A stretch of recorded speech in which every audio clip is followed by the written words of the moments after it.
Edward Miller moved into his new apartment at the end of October. It was a small studio on the third floor of an old brick building. Peeling paint, creaky floors, barely functioning heating, not the best place to live. But rent was cheap, and his job as a local journalist barely covered his expenses. The building had once been a hotel, but was later converted into apartments. Narrow hallways, long stairwells, dim lighting, it all felt gloomy and somewhat oppressive. But at least it was quiet.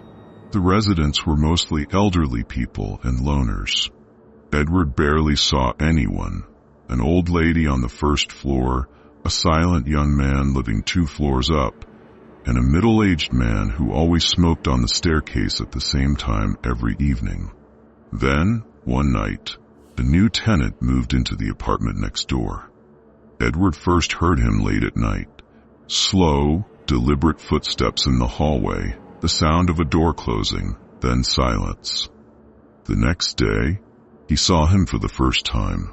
Mr. Holden, tall, gaunt, unnaturally pale as if he had never seen the sun. His hair was sparse and his eyes black as coal.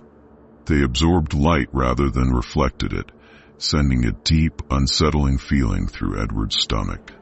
They crossed paths in the hallway. "You just moved in?" Edward asked, trying to make conversation. "Yes. Hope I won't be a bother." Holden replied with a tight, too-stiff smile. That smile reminded Edward of a mask, something artificial. Hiding something. Wrong. "No, it's fine," Edward mumbled, hurrying back into his apartment. But something about this man wouldn't leave his mind, and soon he would understand why. Edward woke up in the middle of the night, 3:14 a.m. The apartment was dark, with only faint streetlights casting shadows through the blinds. He was about to roll over and go back to sleep when he heard it.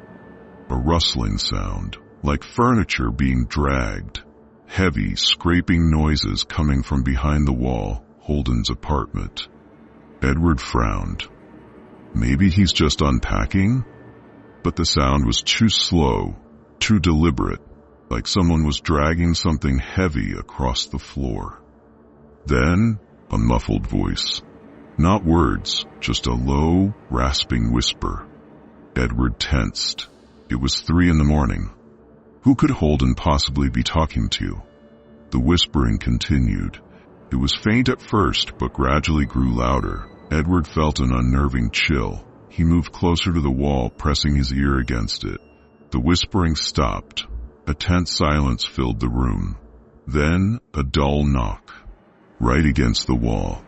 As if someone realized they were being listened to and knocked back. Edward stumbled away from the wall. His heart pounded. He sat in the dark, staring at the faint light from the blinds, trying to convince himself that nothing strange had happened. But he had no idea what awaited him. The next day, Edward tried to convince himself that it was nothing. Maybe he just knocked by accident. Maybe it was a coincidence. But deep inside, a feeling of unease continued to grow. All day, he felt like someone was watching him. At the store, in a cafe, even just walking down the street, an odd sensation crept over him, as if unseen eyes were following his every move. But whenever he turned around, there was no one. The missing girl late that evening. Edward was walking down the stairwell when he heard someone crying. He stopped. The sound came from below. Step by step, he walked down to the second floor. A young woman stood in front of apartment 24. She looked to be in her early 20s. Red hair, a thin face, trembling hands gripping her phone. She noticed Edward and immediately looked away. "Are you okay?" he asked cautiously. She said nothing, only tightened her grip on her phone. "Are you waiting for someone?" She swallowed hard and whispered, "My friend, she lives here, but she's not answering." Edward looked at the door, apartment 24, directly below Holden's apartment. Maybe she's not home? The girl shook her head. No, she texted me yesterday, said she had something important to tell me. Edward's stomach twisted. What was it? The girl hesitated. She said she noticed something strange about her neighbor upstairs. Edward's breath hitched. Holden? She nodded. At that moment, the hallway light flickered. For a few seconds, everything plunged into darkness. Edward froze, listening. Somewhere above, a door creaked. When the light came back on, the girl was gone. Just gone. Like she had never been there. A week passed.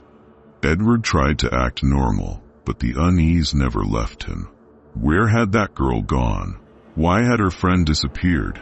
But the strangest thing was, no one asked questions. The old lady on the first floor just shrugged when he asked about apartment 24.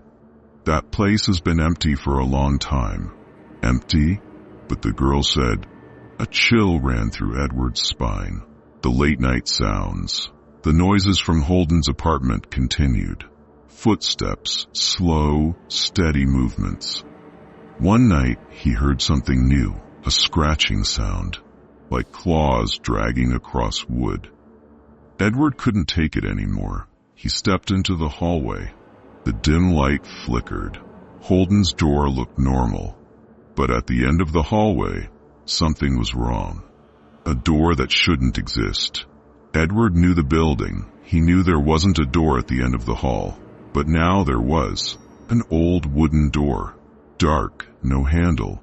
What is this? The door was slightly open, and from the darkness inside, a whisper. Edward stood frozen in the hallway.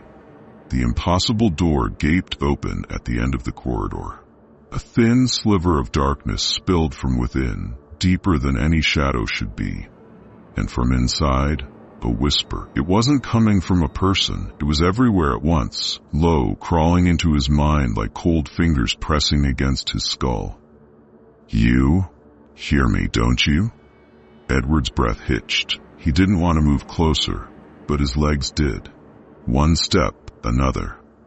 His heartbeat pounded in his ears as he reached out and nudged the door open. Creak. Inside was nothing. An empty black void. No walls, no floor, just the faint sensation of movement, like something inside was breathing. Then Edward saw the hand. It emerged from the darkness. Long, unnatural fingers, pale as death with blackened nails. It moved too fluidly, searching, feeling the air, looking for him. Edward's body snapped back to life. The hand lunged forward. He slammed the door shut. The hallway was normal again. But he knew now this was no hallucination. That door existed, and something inside was watching. Edward couldn't ignore it anymore. He needed to know the truth. A midnight stakeout. At 2 a.m. he sat by his door, waiting, listening, waiting. Then he heard him. Holden was moving inside his apartment. Slow steps, 1, 2, 3. A pause, then dragging sounds, like he was pulling something heavy. Edward's entire body screamed at him, leave it alone. But it was too late. He grabbed his phone and started recording. Then quietly he turned his doorknob and stepped into the hallway. It was empty. But Holden's door, it was slightly open. Light spilled into the hall, dim and yellow.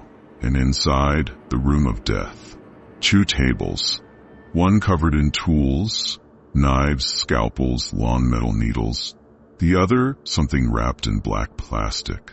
Edward's stomach twisted. His eyes darted to the walls. Photos, faces, people who had disappeared. And among them, the red-haired girl. Edward's breath turned ragged. That's when he heard a single step behind him. A low voice, almost amused. You weren't supposed to see this. Edward turned. Holden stood in the doorway. His black eyes were locked onto him. His lips curved into a smile. Edward's body locked up.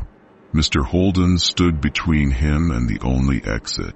His pale skin looked even more unnatural under the flickering light.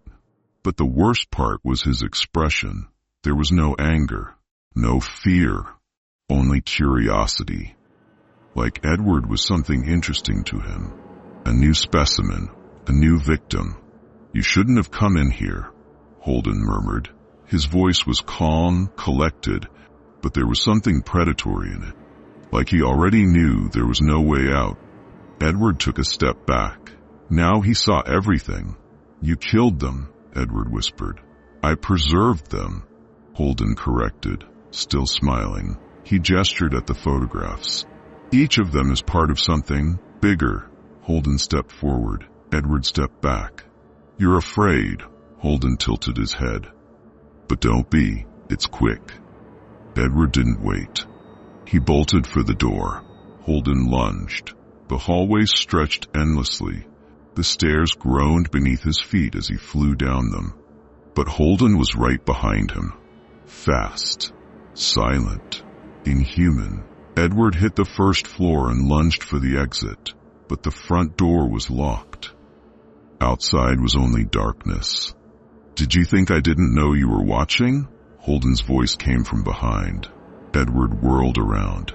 Holden stood just a few feet away. His hands were empty, but it didn't matter. He didn't need a weapon. He was the weapon.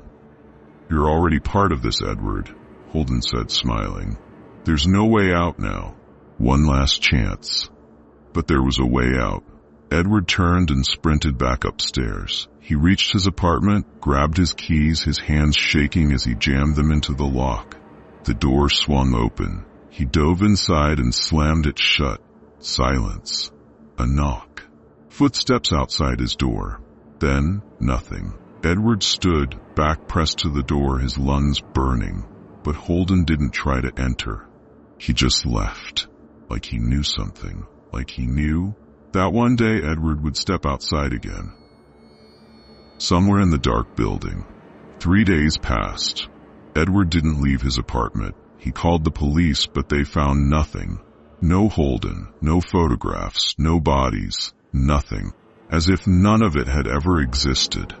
But at night, he still heard whispers through the wall. "You know, this isn't over."